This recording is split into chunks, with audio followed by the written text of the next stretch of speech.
I've been lying down for hours now.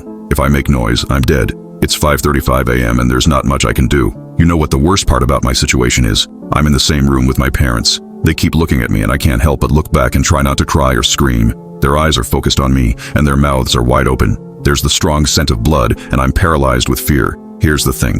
The second that I make any hint that I'm not asleep anymore, I'm completely fucked. I will die, and there's nobody around to save me.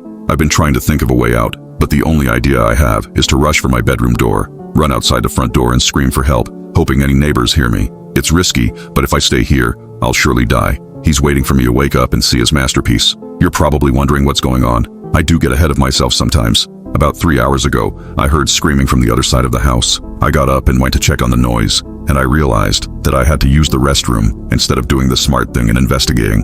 I used the bathroom first. I could have gotten myself killed right then for my stupid actions, but I actually did my business and took a peek outside the bathroom.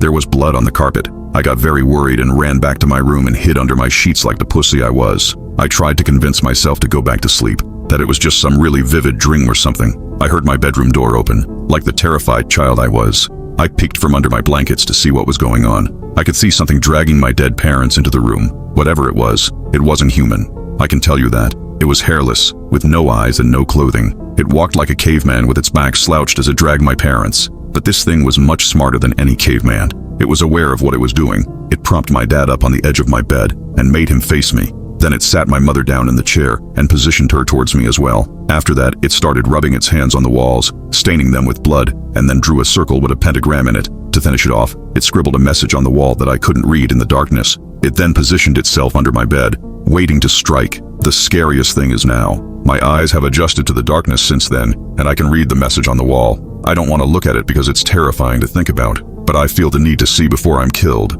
I peek at the creature's masterpiece. I know you're awake.